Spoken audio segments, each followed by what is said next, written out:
안녕하세요. 구현모TV의 구현모입니다. 여러분, 5년이 빨리 흐를까요? 아니면 느리게 흐를까요? 어떻게 생각하세요? 근데 사실 그거는 굉장히 상대적이죠. 제가 우리 남편하고 막 연애할 때 있죠. 군대를 갔는데요. 5년이 뭡니까? 한 2년 몇 개월밖에 안 됐는데도 정말 하루하루가 엄청 천천히 가더라고요. 그런데 막 깨가 쏟아지는 신혼부부한테 한번 물어보세요. 1년이 막 확 지나갔다. 이렇게 얘기하거든요. 사실 5년은 굉장히 상대적으로 어떤 사람에게는 매우 길게, 어떤 사람은 너무 꿈같이 빨리 흐를 수도 있죠. 제가 참 공교롭게도요, 처음에 그 목장도 5년을 했어요. 그리고 이제 목장이 잘 안 됐잖아요. 그래서 직장에 취직을 했거든요. 직장 생활도 지금 생각하니까 거의 5년을 했더라고요. 그리고 이제 세 번째 제가 한 일이 허벌라이프였는데요. 허벌라이프 5년이 가장 빨리 간 것 같아요. 지금 생각해보니까. 그래서 목장 5년을 생각하면 좀 약간 너무 그동안에 제가 힘들게 보내서 그런지 그 20대 그 후반에 상당히 그 5년은 저한테는 아주 긴 시간처럼 느껴지고요. 직장 생활도 그런데 허벌라이프는 막 순간 확 지나간 느낌이 들거든요. 제가 책에서도 이 5년에 대한 얘기가 있기 때문에 제가 오늘은 왜 5년이 꼭 필요할까에 대해서 여러분과 좀 이야기를 나누고 싶습니다. 책에 보니까 이렇게 돼 있더라고요. 뭔가 새로운 것을 배우려면 최소 5년은 할애해야 된다. 왜냐면 이 5년 정도의 시간을 그 일에 쏟아 부어야만 내가 그 일에 대한 자신감이 두려움을 능가하기 때문이다. 저는 완전히 공감합니다. 그러면서 거기 이제 몇 가지 예가 나와 있더라고요. 미켈란젤로가 그 천장에 벽화 그렸잖아요. 근데 미켈란젤로가 천장에 벽화를 그리는데 5년이 걸렸대요. 그리고 콜럼부스가 아메리카 대륙을 발견했잖아요. 근데 콜럼부스가 항해를 시작해서 5년 만에 아메리카 대륙을 발견했대요. 정말 놀랍죠. 근데 제 의견도 역시 허벌라이프를 여러분들이 시작하셨잖아요.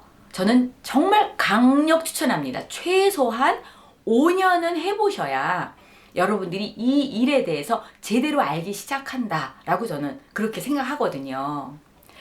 제가 이제 지난 그 두 가지 일을 한번 비교해 봤어요. 그랬더니 목장에서 5년 정도 하니까 사이클을 알겠더라고요. 아, 이게 이제 4월 정도 되면 땅을 다 이제 갈아 엎어가지고 옥수수 씨를 뿌려야 되는구나. 그리고 이거를 막 쑥쑥 자라거든요, 옥수수가. 그럼 한 8월 정도가 되면 그 무더위에 그 옥수수를 다 이제 걷어가지고 그걸 이제 땅에다 묻어야 되거든요. 아, 그리고 가을에는 또 이제 호미를 또 심어야 돼요. 이렇게 계절마다 해야 되는 게 있더라고요. 첫 해는 어색해서 이거 지금 해야 돼? 뭐 이거 치기를 놓친 거야? 이렇게 당황을 했는데요. 3년, 4년, 5년 정도 되니까 이제는 이렇게 사이클이 돌아가는구나. 또 이제 소가 어느 정도 이제 송아지를 가져가지고요. 그리고 이제 이 정도 배가 부르면 송아지가 날 때가 되는구나. 어떤 사인 이런 걸 좀 알겠더라고요. 그래서 저희가 알만 했거든요. 이제 5년 정도 해가지고. 근데 그때 마침 이 소가 파동이 온 거예요. 그래서 더 이상 저희가 목장하는 거가 싫어서가 아니라 더 이상 운영할 수 없는 그런 외부적인 환경이 너무나 힘들었기 때문에 그때 목장을 그만두게 된 거였거든요. 또 제가 이제 목장 후에 직장 생활을 했죠. 한 5년 정도 되니까 제가 일하던 직장의 모든 사이클을 제가 알겠더라고요. 이때는 이 일을 해야 되는구나. 제가 이제 재활원에서 일했잖아요. 그러니까 또 이런 4월에는 또 장애자의 날이 있어요. 그럼 그때는 또 아이들 데리고 소풍 가야 돼요. 그리고 이제 여름에는 어떤 일을 해야 되고 뭘 준비해야 되고 가을일 때는 애들 또 옷을 다 내복 같은 걸 챙겨야 되거든요.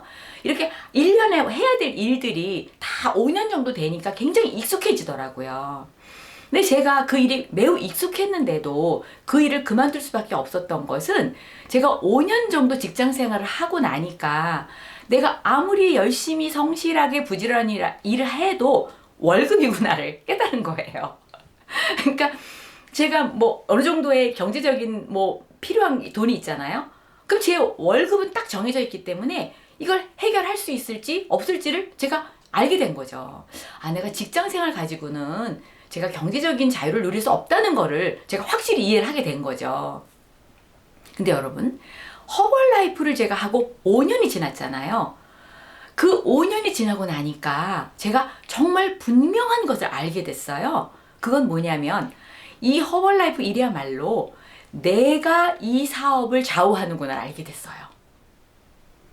굉장히 놀라운 거죠.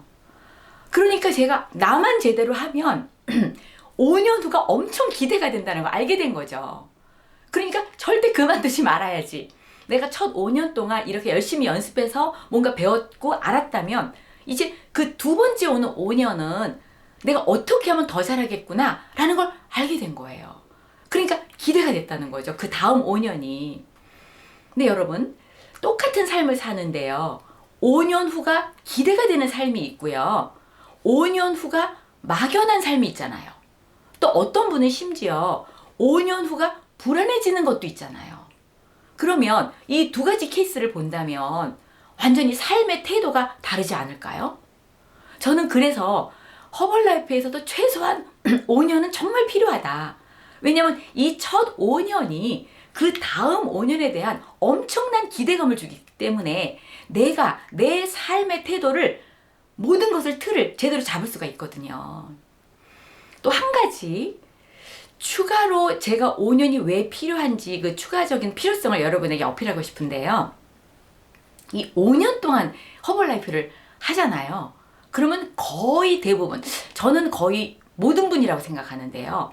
거의 모든 분이 이 5년 동안 허벌라이프를 해나가는 동안에 누구나 좌절과 의심의 시기를 겪습니다. 그래서 5년 정도 하신 분들은요. 그 좌절을 했던 시기를 내가 어떻게 극복했는지에 대한 경험을 갖게 돼요. 이거는 이 사업을 하는 데 있어서 상당히 큰 자산이거든요. 그래서 나와 같이 이 허벌라이프를 하는 사람들이 비슷한 좌절 또 비슷한 의심을 겪었을 때 그분들에게 조언을 드릴 수가 있고요. 그분들에게 나의 경험을 바탕으로 그분들을 도와줄 수 있는 그러한 스폰서의 역할을 하실 수가 있게 된다는 거죠. 이건 정말 대단한 거라고 생각하거든요. 자, 그래서 이 5년이 지난 그 이후가 사실은 진정한 자신감, 또 극복 능력을 장착했기 때문에 작은 문제들에 대해서 두려움이 사라지거든요. 자, 또 하나 5년의 중요성에 대해서 하나 어필해 볼까요? 여러분, 이건 매우 역사적인 사실인데요. 1903년 12월 17일. 그날이 무슨 날일까요? 1903년 12월 17일. 그날은 우리가 인류 최초로 라이트 형제가 비행을 한 날입니다. 정말 그 누구도 그 많이 배우지 못한 그 라이트 형제가 인류 최초로 하늘을 난 그 형제가 될 거라는 걸 아무도 예측하지 못했죠. 그런데 이 라이트 형제가 최초로 비행을 하기까지 5년이 걸렸어요. 물론 그 비행을 한 시간은 12초에 불과합니다. 근데 이 12초의 비행을 하기까지 그 형제는 포기하지 않고 5년이라는 시간 동안 끊임없이 또 시행착오를 겪으면서 드디어 5년 만에 짧은 12초지만 드디어 인간이 하늘을 나를 수 있게 된 거죠. 지금 그 역사적인 순간으로 기록이 되어 있잖아요. 결국 이 인류 문명의 그 비행을 하는 그 역사를 보면 이 5년의 노력 덕분에 12초의 비행이 지금 이 수많은 사람들이 편안하게 하늘을 날 수 있는 그 비행의 역사의 시작이 됐다는 겁니다. 여러분, 허벌라이프 뭐 혹은 1년 하신 분, 2년 하신 분, 이제 막 시작하신 분께 제가 선배로서 알려드리고 싶다면 여러분 5년 동안은 좀 힘들더라도 꾹 참고 한번 견뎌보세요. 왜냐면 그 5년 뒤에 두 번째 5년, 바로 그 두 번째 5년이야말로 여러분이 이 허벌라이프에 비행을 할 수 있는 그 놀라운 미래가 기다리고 있을 수도 있으니까요. 여러분 5년 약속하셨죠? 자, 오늘도 가슴 벅차게 감사한 마음으로 승리하시기 바랍니다. 감사합니다.